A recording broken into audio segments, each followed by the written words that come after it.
Thank you so much for bearing with me and the IT. I don't know what happened there, but hopefully I'm not repeating myself too much. Like I said, my name is Na. I'm a GP registrar and an education fellow, and I'm hopeful that the purpose of that becomes slightly clearer as we go through.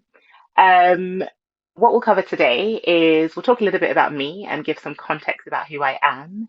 Then we'll talk about kind of my journey throughout medical school. I said before that I'm hoping that I've pitched this correctly because I know that in the room or in the virtual room are people from various backgrounds, so aspiring medical students, but also people who already work in healthcare. So I'm hoping that we just pitch it right to have a good conversation. I'll talk a little bit about why I chose GP and what being a GP looks like. We'll share some stories because I think it's not possible really to talk about GP and the work that we do without putting it in the context of people and their stories. Then we'll talk about looking forward, and hopefully I talk for a short enough time that we'll have time for a Q&A as well. So a little bit about me. I was born in Ghana and I came to the UK when I was 7 years old. And since then, I have wanted to be a doctor, according to my dad. I've just always, as far as he can remember, wanted to be a doctor. And I would love to say I wanted to do it. I went to medical school and it was a super smooth journey, but that's not the case for me. I remember at various stages, first of all, at A levels, being told that I wasn't going to get into medical school, so I kind of just accepted that and decided to apply for other things. But I couldn't quite shake that feeling that there was nothing else for me really, and it kind of had to be medicine and eventually had to be GP. So I applied to go to medical school, and I went for an interview. I got one of the four places I applied to, went for an interview, and I was told as I was walking out of the door, thank you very much for coming to see us today, and good luck with your other applications. And I knew in that moment that I hadn't gotten in, although my mom was convinced that it was I'd misread the situation. Indeed, though, I got a notification or a letter saying that I hadn't gotten into medical school. So I went off and I had a gap year. I started a different degree and then I applied for medicine again because I couldn't just shake that feeling that really medicine was mine. I got into medical school and had the best time. I made some incredible friends. I learned so much. It was unbelievably challenging, but honestly, the best time of my life. And I graduated in 2017. And this is a picture of me and two of my closest friends in med school, to, both of which I still see today. Now, what happens after medical school? You finish medical school, you do foundation training, and I appreciate people, even those outside of in healthcare, outside of medicine, don't really understand the various stages, and it's very kind of complicated and jargony about what medical school is or what happens after it. So you get to go to medical school, and that might be 5 or 6 years. Then you have foundation training, which is 1 or 2 years. Now, it's important to remember that at that point, you are a doctor. So as soon as you've completed medical school, you're a doctor. You train, do kind of a foundation basis for 2 years, and then you choose your specialty. So for me, that was GP. I've put these little hammocks in between because my mom considers them as little breaks that I took in my career, but realistically, they weren't. So before medical school, I said I took a gap year, and I spent that in education, actually teaching in Ghana. Then, in between foundation training in GP, in fact, when the pandemic hit, I took another break, and that was just to work in another specialty and figure out, what I wanted to do with my life. And currently, in the middle of my GP training, I've stopped to take a year out to do medical education. So that means that I work as a fellow at Imperial Medical School. It means that I teach people how to become doctors. It means that I write exams to examine people who are becoming doctors.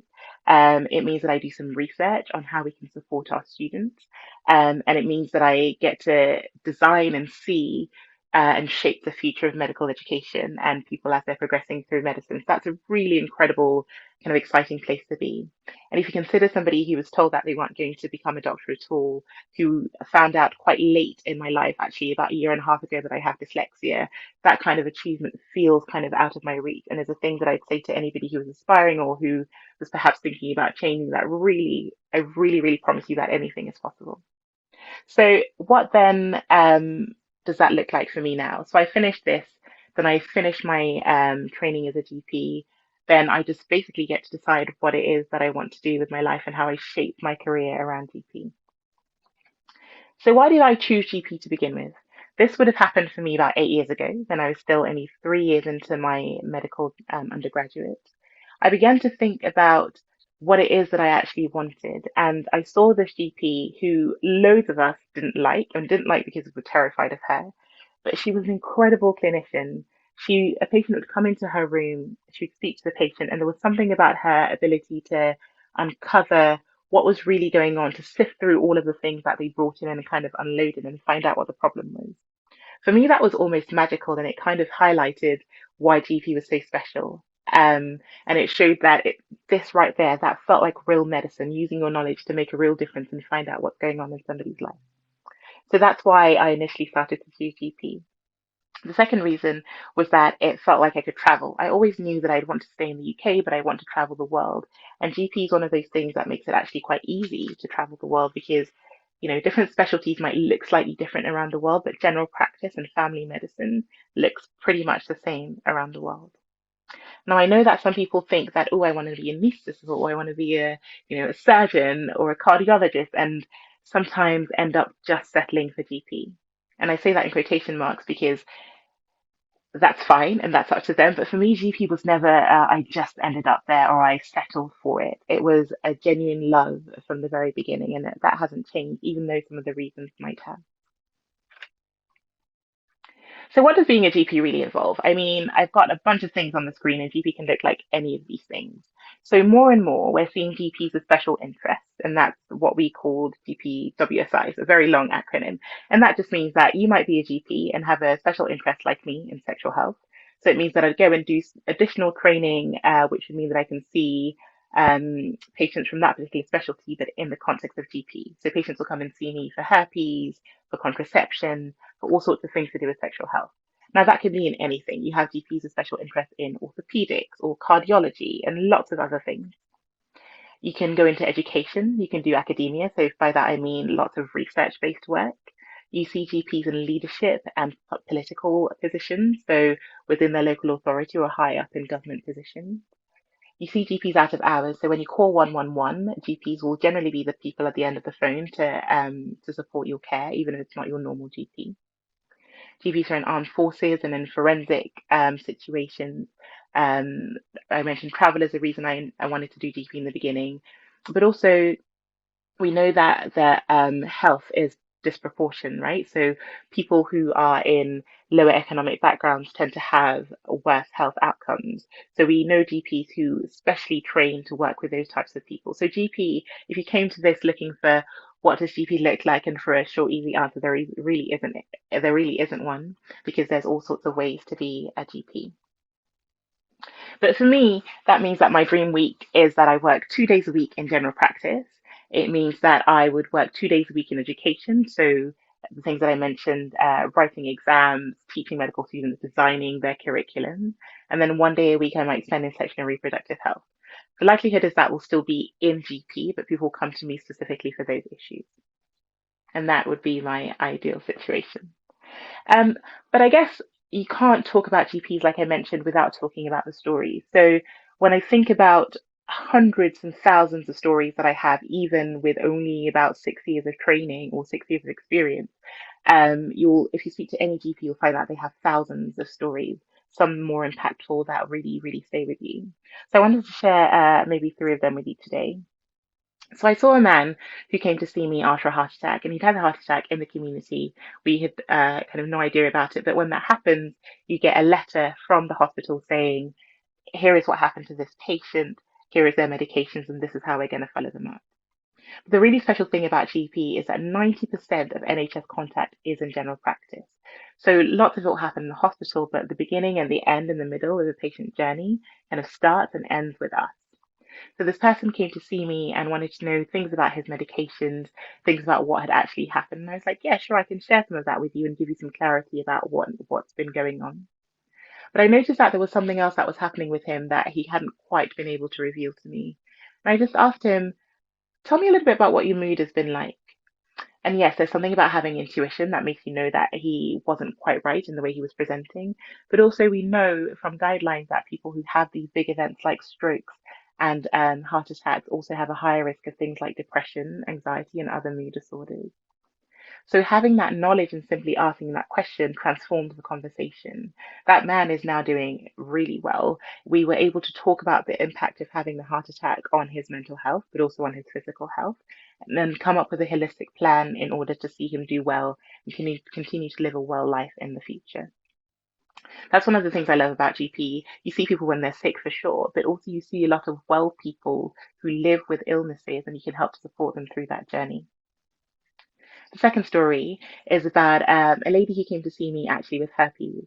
And this for me feels like a success because it was more about reassurance. So my job isn't necessarily about the doom and gloom of telling people they're dying, although sometimes that is the case. It's also about reassuring this person. And I don't know if you know, but herpes is a condition that you can get, but it's basically a cold sore. The same thing that might appear on your lip is the same thing that might appear on your vulva. But often there's a stigma attached to sexual health, and that's one of the reasons I have an interest in it. So we're able to talk, and I was able to educate her. And actually, this is basically a cold sore. It says nothing about the status of your relationship.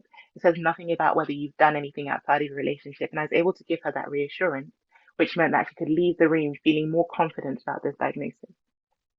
I could give her medications for sure, treated the infection within a couple of days.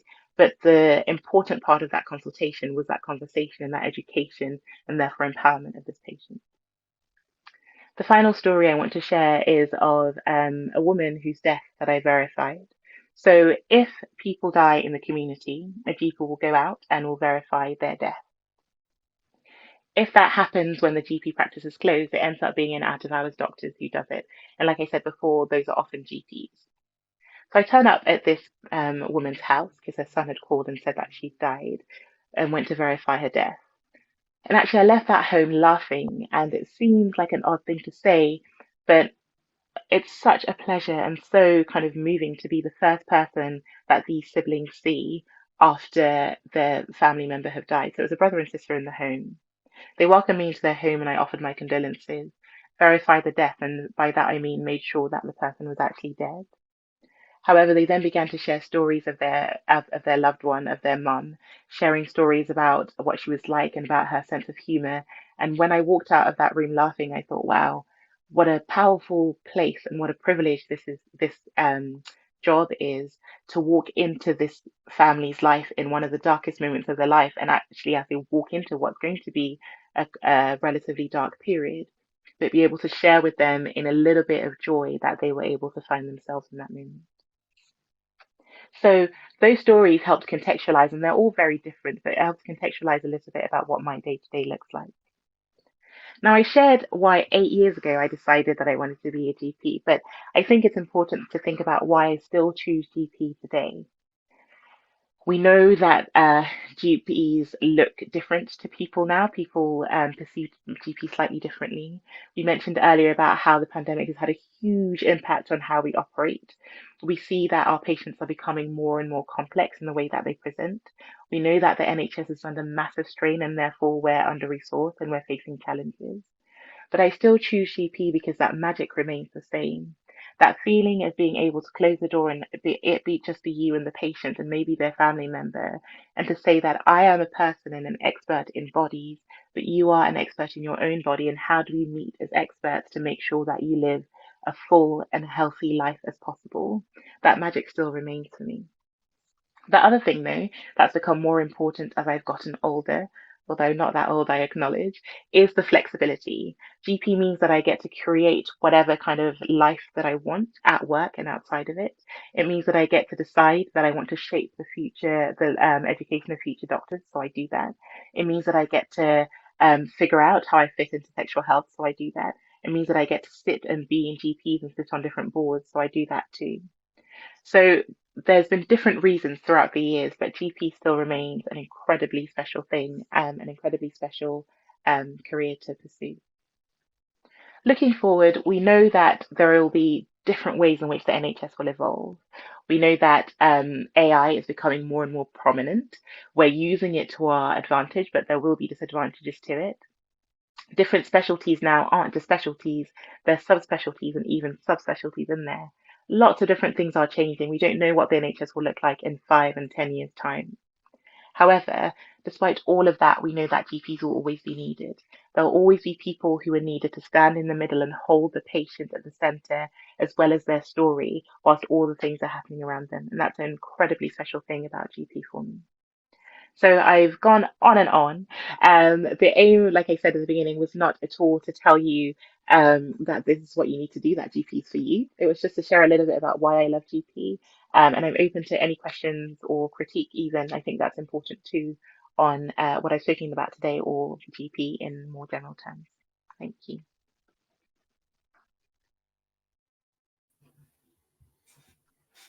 Thank you very much, Naa. That was a Come great back insight. to the screen. Oh, I'm not no, sure sorry. whether we've got any questions that come through yet. Certainly do pop your questions in the chat box and we'll try and get them addressed before Naa leaves the stage shortly. It's really interesting actually to hear your insight into, like verifying a death and the privilege that is.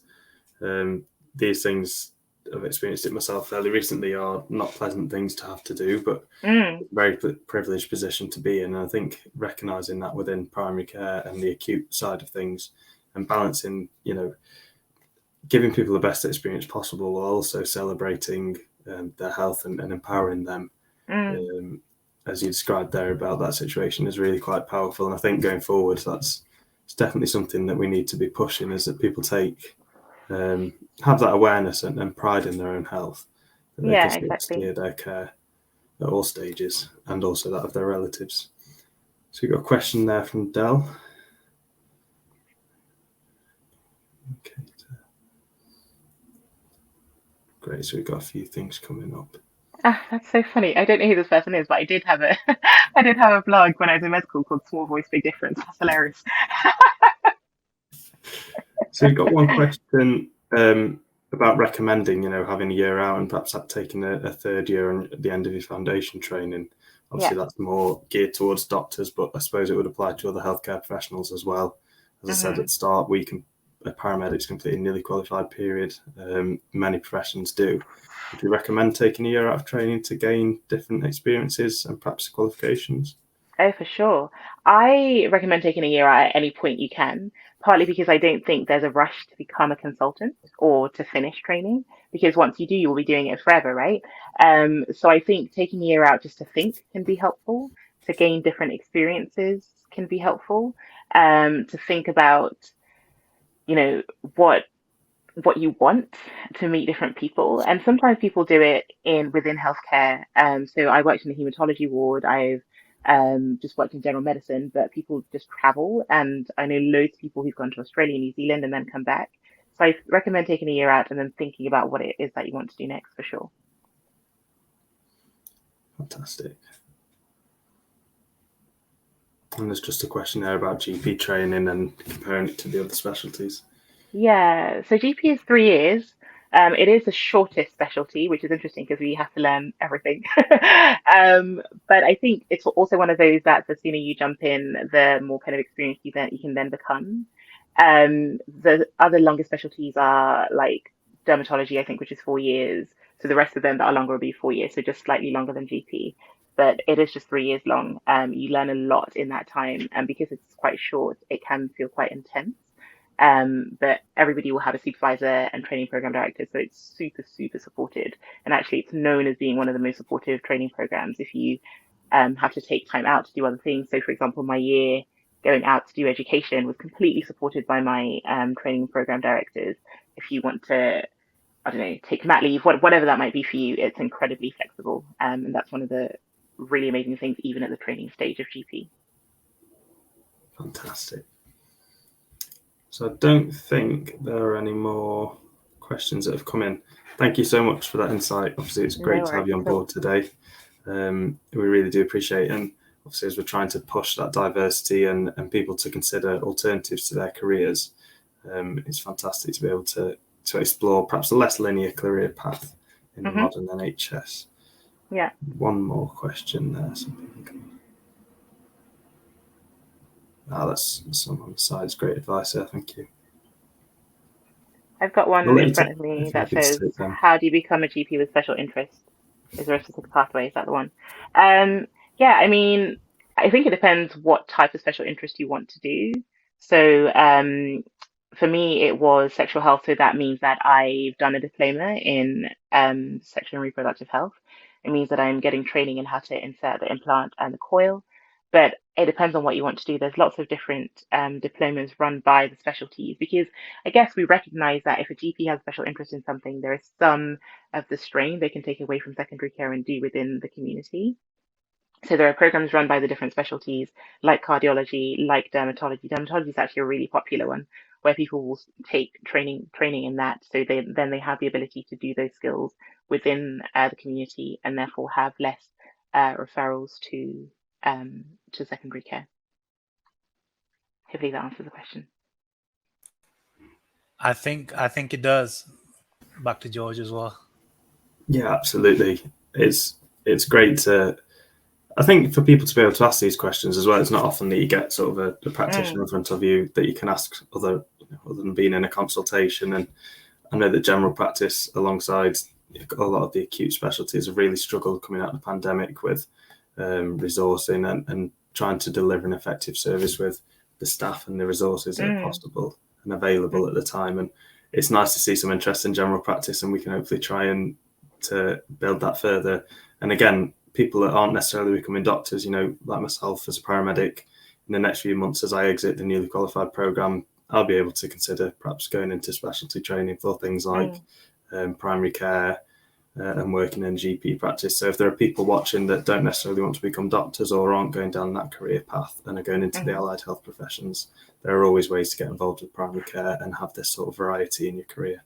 Yeah, So and I want to say my favorite GP practice that I've worked in has been one with such a big group. Actually, we had 2 paramedics and lots of nurse practitioners, and it was amazing because you got to learn from a lot of them. But actually, the work was just divided better, and our paramedics had training. They could prescribe, so they could do home visits, and they were just, oh my God, it was just such a great practice because we had such a big diverse team of skilled people. So yeah, I think one of the myths is that GP can be a lonely place, but I don't think, in my experience, that's true at all, because we're becoming more and more diverse. Fantastic. And it certainly is a way forward for healthcare, is that diversity. I think we're really highlighting that today. Thank you very much for your time and for joining in with us today. Thank you. Cheers.